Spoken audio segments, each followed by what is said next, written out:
Hello guys, कैसे हैं आप सब। मैं हूं आपका मेंटर अर्जुन दुआ। आपका मेरे चैनल एनसीईआरटी मैथ गुरु पर स्वागत है। आज हम स्टार्ट करेंगे बिजनेस मैथमेटिक्स में एक्सरसाइज 9.1 में क्वेश्चन नंबर 14। तो मैं क्वेश्चन नंबर 14 रीड कर रहा हूं। आप अपनी बुक में देखिए। The difference between CI and SI on a certain sum of money for 2 years at 4% is 20। Find the सम।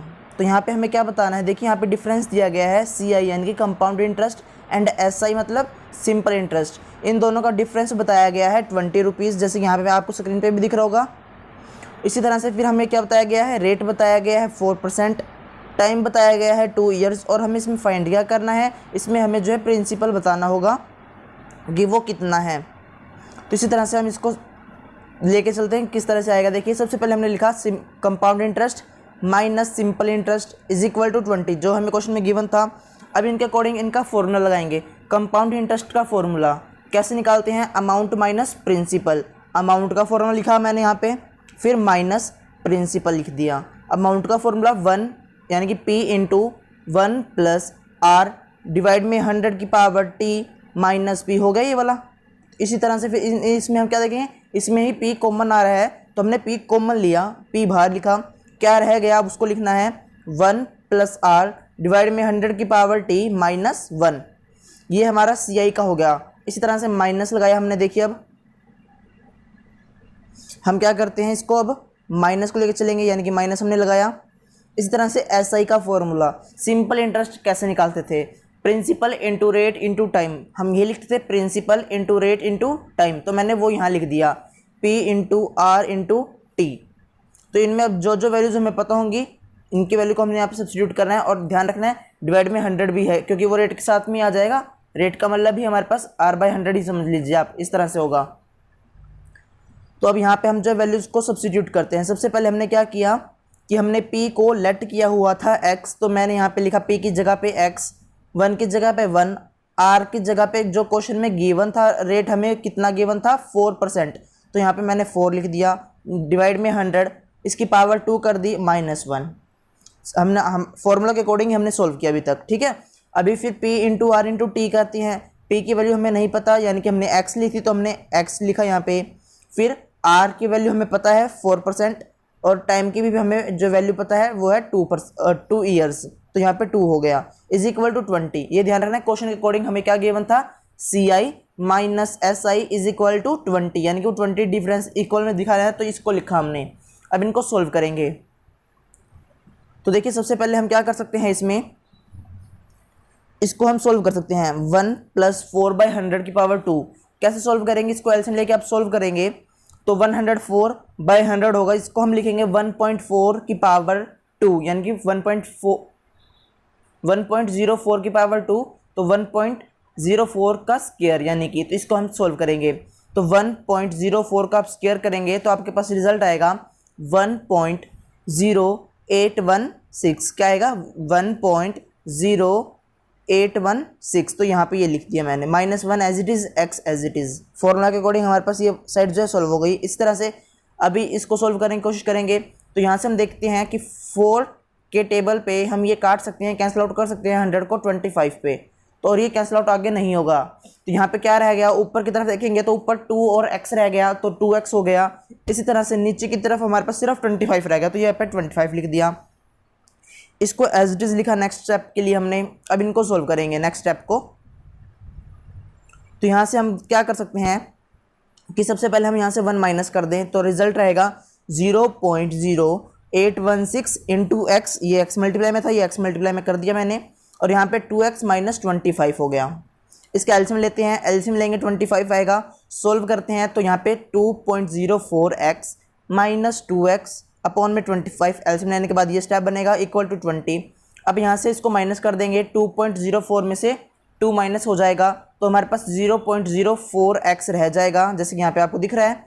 फिर इक्वल में यहाँ पे 500 कैसे आएगा। अब ये देखिए यहाँ पे मैं इसको कर दिया क्रॉस मल्टीप्लाई। क्रॉस मल्टीप्लाई करने के कारण यहाँ पे 25 से 20 को मल्टीप्लाई करेंगे तो 500 आ जाएगा। अभी जो हमारे पास 500 को डिवाइड कर देंगे, किससे डिवाइड करेंगे 0.04 से, तो रिजल्ट आएगा 12,500। ये डिवाइड क्यों किया, क्योंकि ये यहाँ पे मल्टीप्लाई में था। आपने ध्यान रखना है, एक एक स्टेप करेंगे तो आपको आसानी से सम आ जाएगा समझ में कि किस तरह से होगा। तो यहाँ पे हमें प्रिंसिपल बताना था, तो प्रिंसिपल आ गया हमारे पास 12,500 रुपीज़।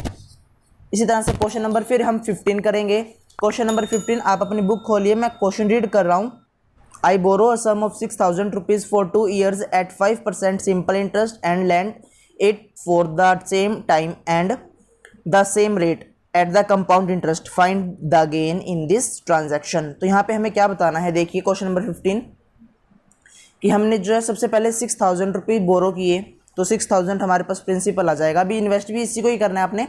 हम सबसे पहले आप ये देखिए, हमने 6,000 रुपये किसी से लिए, 2 साल के बाद उसको वापस करना है 5% की रेट से सिंपल इंटरेस्ट पे, और वही जो मैंने 6,000 किसी से लिए वो मैंने आगे किसी और को दे दिए कि भाई मैंने ए से लिया और मैंने वो बी को दे दिया लेकर, और जो मैं इंटरेस्ट दूंगा अब जैसे कि मैंने उस पर सिंपल इंटरेस्ट से लिया था, अब उसको कंपाउंड इंटरेस्ट पे मैं दे रहा हूँ, सेम टाइम है सेम अमाउंट है। इसमें हमें क्या बताना है, उसमें हमें प्रॉफिट कितना होगा या लॉस कितना होगा, जो भी होगा वो बताना होगा। यानी कि यहाँ पे लिखा है फाइंड गेन, तो यहाँ पे गेन ही आएगा हमारे पास। तो सॉल्व करते हैं। सबसे पहले प्रिंसिपल हो गया 6,000, रेट 5% बताई है, टाइम 2 years बताया है, और हमें गेन बताना है। तो सिंपल इंटरेस्ट का formula P into R into T, तो P 6,000 इंटू रेट, R 5 है, टाइम 2 years था, तो 2 डिवाइड में 100, इसको सोल्व करेंगे 600 रुपीज़ आ जाएगा। सिंपल इंटरेस्ट हमारे पास आ गया 600 रुपीज़। इसी तरह से अब हम कंपाउंड इंटरेस्ट निकालेंगे। तो कंपाउंड इंटरेस्ट निकालने के लिए formula amount minus principal, amount का फॉर्मूला लिखेंगे आप, प्रिंसिपल का लिखेंगे, फिर वो कॉमन ले लेंगे। तो मैंने यहाँ पे कॉमन लिख के ही लिख दिया है आपको कि P इंटू में 1 प्लस आर डिवाइड में 100 की पावर टी माइनस 1। आप सीधा डायरेक्ट याद कर ले, कंपाउंड इंटरेस्ट का फॉर्मूला ये होगा। अब यहाँ पे P की जगह पे हमने लिख रहा है 6,000 rupees, 1 as it is, R की जगह पे क्या लिखेंगे, एकदम सही रेट जो क्वेश्चन में गिवन था 5% वो लिखा, डिवाइड में 100, टाइम हमारे पास 2 years था, माइनस 1 एज इट इज़। इसको अब सॉल्व करेंगे। तो सबसे पहले हमने इसको सॉल्व करेंगे, यहाँ पे हमारे पास रिजल्ट आ जाएगा 105/100, फिर यानी कि इसको हम लिख सकते हैं 1.05, क्या लिखेंगे 1.05, फिर उसका कर देंगे स्क्वायर। तो यहाँ पे मैंने स्क्वायर करके लिख दिया 1.1025, क्या 1.1025, यहाँ पे -1 इसमें माइनस कर देंगे तो रिजल्ट रह जाएगा 0.1025, 0.1025 को आप मल्टीप्लाई कर देंगे 6,000 से, जो हमारा प्रिंसिपल चल रहा था, हमने इसको अभी तक नहीं चेंज किया था, तो 6,000 से मल्टीप्लाई करेंगे तो आपके पास रिजल्ट आएगा 615 rupees compound interest. Simple interest कितना था, देखिए सिंपल इंटरेस्ट था हमारे पास 600 रुपीज़, कंपाउंड इंटरेस्ट था हमारे पास कितना 615 रुपीज़। तो यहाँ से डिफरेंस देखा तो हमें यहाँ से 15 रुपये का प्रॉफिट हुआ, क्योंकि मैंने जिसको मैंने आगे ब्याज पे दिए थे पैसे, उससे मेरे को 15 रुपये एक्स्ट्रा मिल रहे हैं, उससे मेरे को कितने मिले 615, और आगे मैंने देने कितने थे 600 रुपये, तो 15 का मेरे को प्रॉफिट हो गया। इस तरह से हम देखेंगे। तो ये क्वेश्चन नंबर 15 भी कंप्लीट हो जाता है। इसी तरह से क्वेश्चन नंबर 16 की बारी। तो क्वेश्चन नंबर 16 देखिए आप अपनी बुक में, मैं क्वेश्चन रीड कर रहा हूँ।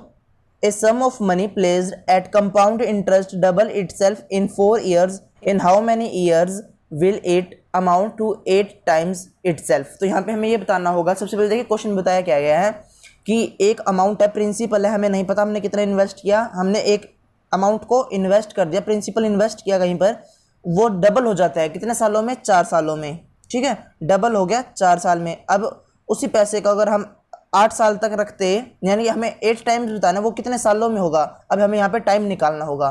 क्या बताया गया था, सबसे पहले हमने प्रिंसिपल इन्वेस्ट किया एक फिक्स्ड रेट पे, और वो 4 साल बाद हमें जो है डबल मिलता है उसका। तो हमें ये देखना है कि जैसे कि हमें डबल मिला, अब वो 8 टाइम्स कब मिलेगा, कितने टाइम लग जाएगा, हमें वो बताना होगा। तो सबसे पहले देखिए क्या करना होगा, प्रिंसिपल हमने लेट किया x, फिर हमें अमाउंट मिलती है, यानी कि जो लास्ट में हमें इंटरेस्ट और प्रिंसिपल जो लास्ट में मिलेगा 4 साल के बाद, वो डबल होगा, और टाइम हमारे पास 4 साल थे। तो इसके अकॉर्डिंग हमने जो इक्वेशन बनाई, सबसे पहले amount is equal to principal का फॉर्मूला लगाया, यानी कि अमाउंट का फॉर्मूला लिखा मैंने यहाँ पे, amount is equal to P into 1 plus R divide में 100 की पावर t। अब यहाँ पे वैल्यू को सब्सटीट्यूट कर देंगे आप, जो भी आपको वैल्यू पता है, जैसे कि यहाँ पे हमें अमाउंट्स की वैल्यू हमने बताई 2x, प्रिंसिपल बताया x, और ये एज इट इज़ आ जाएगा, क्योंकि यहाँ पे r की वैल्यू नहीं पता, हमें t की वैल्यू पता है, तो t की वैल्यू यहाँ पे मैंने 4 सब्सटीट्यूट कर दी। अब यहाँ पे क्या करेंगे, देखिए ये जो x है इनटू में राइट हैंड साइड वो लेफ्ट हैंड साइड आकर डिवाइड में चला जाएगा, जिससे ये x से x कैंसिल आउट हो गया। तो ये यहाँ पे जो पावर 4 है इक्वल के इस साइड आकर 1/4 हो जाएगा। पावर 4 थी तो ये 1/4 हो जाएगा। ऐसे समझ लेते जैसे कि यहाँ पे मान लेते हम स्क्वायर होती तो यहाँ ले जाके क्या बनता स्क्वायर रूट, वैसे ही पावर 4 थी तो यहाँ जाके क्या बन गया 1/4 होगा। स्क्वायर रूट को हम 1/2 भी लिख सकते हैं और क्यूब रूट को 1/3। तो इसी तरह से पावर 4 वाले को हम 1/4 लिखेंगे जब वो साइड आएगा, यानी कि स्क्वायर रूट जैसे। ठीक है, तो यहाँ पे ये हमारे पास फर्स्ट इक्वेशन आ गई, तो इसको नोट करके रखना, ये फर्स्ट इक्वेशन है, क्योंकि इसी का यूज़ करते हुए हम आगे थोड़ा सा सॉल्व करेंगे। अब हमें क्या बताना है कि वो 8 टाइम्स कितने टाइम में होगा। तो यहाँ पे वही amount is equal to principal वाला फॉर्मूला लिखेंगे। फिर सबसे पहले आप अब अमाउंट कितनी होगी 8x होगा और प्रिंसिपल x है 1 + r डिवाइड में 100 एज इट इज़ है कि पावर t। तो यहाँ पे टाइम हमें बताना है, इसलिए यहाँ पे आपने वैल्यू को सब्स्टिट्यूट नहीं करना, वो 4 ईयर आपने नहीं लेने। तो अब यहाँ पे देखेंगे हम सबसे पहले कि हमारे पास जो है फर्स्ट इक्वेशन से एक चीज़ बनती है, वो क्या कि 1 + r/100। क्या देखिए यहाँ पे 1 + r/100 जो है 1 + r/100 के इक्वल में क्या लिखा है मैंने 2 की पावर 1/4। तो यहाँ पे भी मैं वो लिख सकता हूँ 2 की पावर 1/4। अब ये t का क्या करेंगे, t को इससे मल्टीप्लाई कर देंगे। कैसे, देखिए 2 की पावर 1/4 थी और इसकी पावर थी, वो पावर जो है पावर की पावर होगी तो आपस में मल्टीप्लाई हो जाती है। तो यहाँ पे t को मैंने मल्टीप्लाई में लिखा, जिससे ये t/4 हो गया। जैसे कि आपको यहाँ पे दिख रहा होगा अभी ये t/4 और ये x से x कैंसिल आउट हो चुका है। ठीक है, तो यहाँ पे रह गया 8। अब 8 किसका हमने क्यूब, इसका देखा हमने क्यूब रूट। अब क्यूब रूट क्यों देख रहे हैं कि हमने जो है बेस सेम करने की कोशिश की कि यहाँ पे 2 है तो यहाँ पे भी 2 हो जाए, ताकि हम एक प्रॉपर्टी लगा सके जो हमने पहले पढ़ी हुई है कि अगर बेस सेम हो, इक्वल के दोनों तरफ हो, तो जो उनकी पावर होती है वो भी आपस में इक्वल होगी। क्या कि अगर a की पावर b है और यहाँ पे भी a की पावर c है तो b = c हो जाता है। ये हमारे पास प्रॉपर्टी होती है, एक आइडेंटिटी होती है। जब हम 8th 9th में तब ये प्रॉपर्टी आई थी हमारे पास। ठीक है, तो उसके अकॉर्डिंग हमने सॉल्व किया 3 = t/4। 3 = t/4। इसकी आप क्रॉस मल्टीप्लाई करेंगे तो t की वैल्यू यानी कि टाइम आ जाएगा हमारे पास 12 ईयर्स। तो ये 8 टाइम्स यानी कि 8 टाइम्स 8 गुना कितने सालों में होंगे 12 सालों में हो जाएगा। तो इसी तरह से क्वेश्चन नंबर 17 है हमारे पास। देखिए मैं क्वेश्चन रीड करता हूँ, आप बुक में देखिए। An amount on compound interest become ₹2420 in 2 years and 2662 in 3 years. Find the amount and rate of the interest. तो हमें देखिए क्या क्या इन्फॉर्मेशन गिवन है यहाँ पे। सबसे पहले हमें बताया गया कि आपको 2 साल बाद कितने रुपए मिलेंगे 2420 रुपये। अगर उसी पैसे को इन्वेस्ट करके रखा 3 सालों के बाद हमें मिलेंगे 2662 रुपये, यानी कि 2662 रुपीज़। तो यहाँ पे हमने क्या किया, हमें ये नहीं पता कि हमने कितना इन्वेस्ट किया, नहीं पता, उसको मैंने लिया x, मैंने x रुपीज़ इन्वेस्ट कर दिए। रेट नहीं पता इसलिए मैंने ले लिया r। ठीक है, तो अब इसकी इक्वेशन बनाएंगे। सबसे पहले वैसे एक केस पहले भी आ चुका है ऐसा, सेम वैसे ही केस रहेगा ये कि इसमें प्रिंसिपल और अमाउंट, प्रिंसिपल और रेट बताना था, तो वो बताएंगे। देखिए तो यहाँ पे सॉल्व करते हैं। सबसे पहले फर्स्ट इक्वेशन के अकॉर्डिंग बनाएंगे। 2420 रुपीज़ हमें कितने सालों में मिलते हैं 2, तो उसके अकॉर्डिंग बनाया 2420 = अमाउंट का फॉर्मूला है ये p × 1 + r/100। तो यहाँ पे px था 1 + r/100 की पावर टाइम 2 ईयर्स में मिल रहा है ये पैसा। इस तरह से ये 3 ईयर्स के अकॉर्डिंग बनाएंगे हम, सेम है। अब फिर क्या करेंगे, डिवाइड कर देंगे सेकंड वाली को फर्स्ट से, यानी कि ये जो अमाउंट ज़्यादा वाली है इसको ऊपर रखना है और जो कम वाली थी उसको नीचे रखना है। तो यहाँ से इसको आप कैंसिल आउट करने की कोशिश करेंगे तो आपके पास रिजल्ट आएगा 1.1। क्या आएगा 1.1। फिर आप यहाँ से x से x कैंसिल आउट कर देंगे, ये x से x गायब हो गया। अब ये पावर 2 थी और ये पावर 3 थी, तो यहाँ पे पावर 1 रह गई। तो पावर 1 का मतलब सिंपल वही 1 + r/100 जो इसमें दिया हुआ है। अब आप कर देंगे इसको सोल्व, क्या करेंगे 1 यहाँ से माइनस कर देंगे, क्या आएगा 0.1। ये r के नीचे जो 100 है डिवाइड में, वो उधर राइट हैंड साइड से लेफ्ट हैंड साइड आकर क्या हो जाएगा मल्टीप्लाई। 0.1 को आप 100 से मल्टीप्लाई करेंगे तो क्या रिजल्ट आएगा 10। तो रेट आ गया 10%। सबसे पहले हमने रेट निकाल दिया। अब क्या निकालना है हमें, प्रिंसिपल। तो जैसे कि मैंने आपको पहले बताया हुआ है, आप कोई मर्जी इक्वेशन में इसको सब्स्टिट्यूट कर सकते हैं। जिस क्वेश्चन में मैंने आपको बताया था कि ये सब्स्टिट्यूशन वाला मेथड ही है। अब रेट को किस में सब्स्टिट्यूट करना है, फर्स्ट या सेकंड, जो आपकी मर्जी है किसी में करिए, किसी मर्जी में कर सकते हैं। मैं यहाँ पे सेकंड में फर्स्ट में कर रहा हूँ क्योंकि वहाँ पे अमाउंट कम है, एकदम सही, क्योंकि वहाँ पे अमाउंट कम है, कैलकुलेशन कम होगी। तो 2420 = x इंटू में 1 प्लस आर, आर यहाँ पे 10 हो गया, बाई 100 की पावर 2। इसको सोल्व करेंगे तो यहाँ से हमारे पास देखिए 0 से 0 आप कैंसिल आउट करेंगे, 0 से 0 कैंसिल आउट हो गया। ऊपर हमारे पास क्या बन जाएगा, नीचे एलसीएम 10 और ऊपर 11 बन जाएगा, यानी कि 11/10 का स्क्वायर निकालना है। तो 11/10 का मतलब 1.1 का स्क्वायर, ये कह सकते हैं 1.1 का स्क्वायर निकालेंगे तो क्या रिजल्ट आएगा 1.21। तो यहाँ पे मैंने लिख दिया 1.21, ठीक है। बाकी दोनों चीज़ें एज इट इज़ हैं। अब ये मल्टीप्लाई में है, इधर जाके लेफ्ट हैंड साइड आकर डिवाइड में हो जाएगा, यानी कि 2420 को आपने डिवाइड करना है किससे, 1.21 से। डिवाइड करते ही आपके पास रिजल्ट आ जाएगा 2000 रुपीज़। तो प्रिंसिपल है 2000 रुपीज़। इसी तरह से क्वेश्चन नंबर 18 स्टार्ट करने से पहले आप वीडियो को लाइक कर दें, दोस्तों को शेयर कर दें। अगर आप हमारे चैनल पर पहली बार आए हैं, चैनल को सब्सक्राइब कर ले, बेल आइकन को प्रेस करना मत भूलना, ताकि आपको नए नए वीडियोज़ की नोटिफिकेशन सबसे पहले मिल जाएं। तो यहाँ पे क्वेश्चन नंबर 18 मैं रीड कर रहा हूँ, आप अपनी बुक में देखिए। Divide 2522 into 3 parts such that their amounts at 5% compound interest per annum in 4, 5 and 6 years respectively may all be equal। तो यहाँ पे हमारे पास क्या इन्फॉर्मेशन आई, सबसे पहले कि हमें एक अमाउंट बताया गया है 2522 रुपये, उसको आपने 3 हिस्सों में डिवाइड करना है, ठीक है। उसके बाद आपने उसको अलग अलग टाइम पीरियड के लिए इन्वेस्ट कर दिया। रेट हमें फिक्स है, सबके लिए 5% है। अब देखिए मैंने इसको किस तरह से करना है। सबसे पहले लिखेंगे हम let X Y and Z, 3 amounts थी, यानी कि 3 प्रिंसिपल बना लेते हैं। इसको हम प्रिंसिपल बना लिया हमने, एक्स वाई जेड। इन तीनों को हम एक अलग अलग एक ही रेट पे अलग अलग जगह इन्वेस्ट कर रहे हैं, अलग अलग टाइम के लिए। ये समझ लेते हैं 4, 5 एंड 6 ईयर्स, ठीक है। एक्स को हमने किया 4 ईयर्स के लिए, इस तरह से वाई को हमने किया 5 ईयर्स के लिए, एंड जेड को किया हमने 6 ईयर्स के लिए। 5% रेट पर है, ठीक है। ये इन्फॉर्मेशन हो गई। जब हमने क्या किया, जब पी एक्स था, पी एक्स के इक्वलेट किया मैंने, तो अमाउंट की वैल्यू क्या होगी, amount is equal to X into में 1 + 5/100 की पावर 4, 1 + 5 डिवाइड में 100 की पावर 4। क्योंकि यहाँ पे मैंने एक्स लिया, एक्स के हिसाब से हमारे पास ये जो टाइम है वो 4 ईयर्स है, वाई के अकॉर्डिंग हमारे पास 5 ईयर्स है, इसी तरह से जेड के अकॉर्डिंग हमारे पास 6 ईयर्स है। तीनों में सेम प्रोसेस चला। पी को पहले एक बार एक्स लेना है, तो इक्वेशन क्या बनेगी, इस तरह से बनानी है जो मैंने अभी आपको बताई।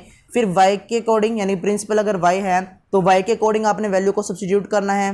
फिर इस तरह से जेड के अकॉर्डिंग आपने वैल्यू को सब्स्टिट्यूट करना है। ये 3 इक्वेशन आ गई हमारे पास। अब इन तीनों को सोल्व करना है। अब इन तीनों को सोल्व करने के लिए क्वेश्चन में एक चीज़ बताई गई कि अकॉर्डिंग टू क्वेश्चन यहाँ पे क्या बताया गया कि तीनों अमाउंट्स जो है इक्वल होंगी, तीनों ही अमाउंट्स इक्वल होंगी। यानी कि किस तरह से कि इनके जो अमाउंट बताए गए, क्या अमाउंट बताया गया, मैं आपको दिखाता हूँ क्या,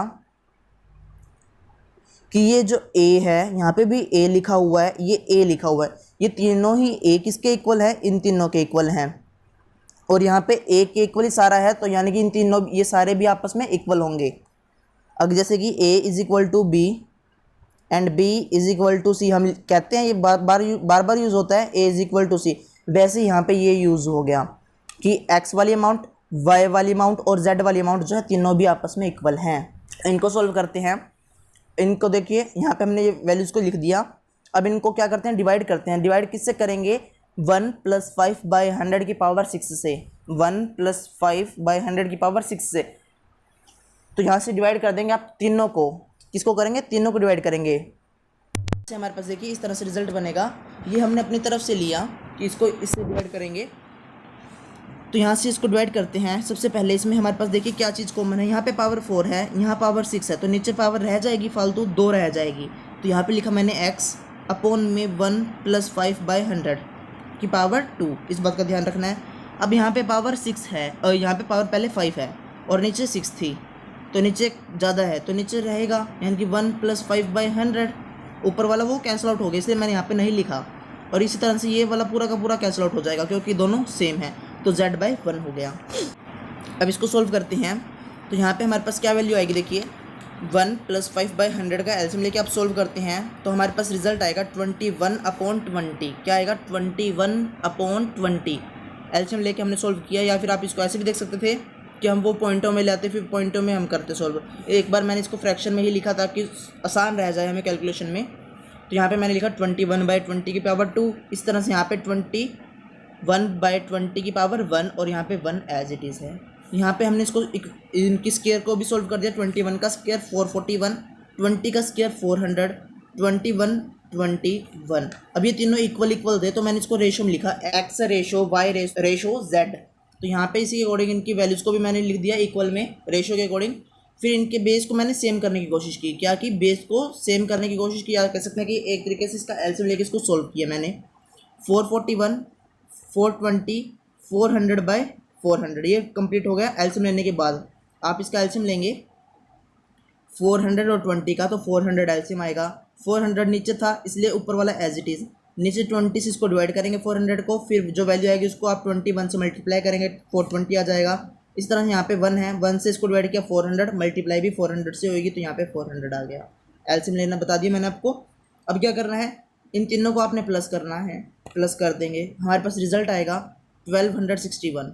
अब ये प्लस क्यों किया वो भी कारण है कि हमें जो रेशो बताई गई वो इसी तरह से लेते हैं हम कि फर्स्ट रेशो का नंबर जो x है, x के नीचे इसका टोटल, इसी तरह से y के नीचे y का टोटल, यानी कि सबका टोटल, और z के नीचे भी टोटल लिखेंगे। तो यहाँ पे मैंने लिखा सबसे पहले x के लिए 441/1261, फिर y की वैल्यू 420/1261, इसी तरह से z की 400/1261, ठीक है। और ये अमाउंट जो हमें क्वेश्चन में गिवन था 2522 यानी 2522। अब इसको आपने मल्टीप्लाई करके सॉल्व करना है। आपके पास x अमाउंट जो है, जैसे कि मैंने आपको बताया हमने x रुपीज़ इन्वेस्ट किए, अब वो x रुपये की वैल्यू आ गई है 882। 5% रेट है था, 5% हमारे पास रेट था 4 ईयर्स के लिए। तो हमें इसका निकालने की वैसे ज़रूरत नहीं है, बस हमें ये बताना कि वो प्रिंसिपल कितना है।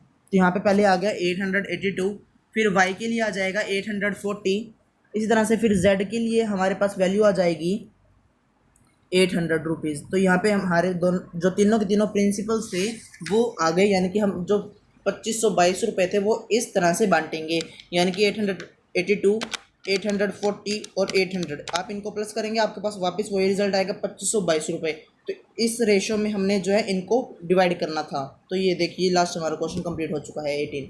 तो यहाँ पे हमने 18 क्वेश्चन तक कंप्लीट कर लिया है। अगर आपको वीडियो अच्छी लगती है वीडियो को लाइक करें, दोस्तों को शेयर करें। आप सोशल मीडिया के कोई भी प्लेटफॉर्म पर इसको शेयर कर सकते हैं, तो ज़्यादा से ज़्यादा शेयर कीजिए, सभी ग्रुप्स में शेयर करें। अगर आप हमारे चैनल पर पहली बार आए हैं, चैनल को सब्सक्राइब कर लें, बेल आइकन को प्रेस करना मत भूलना ताकि आपको नए वीडियोज़ की नोटिफिकेशन सबसे पहले मिल जाएंगे।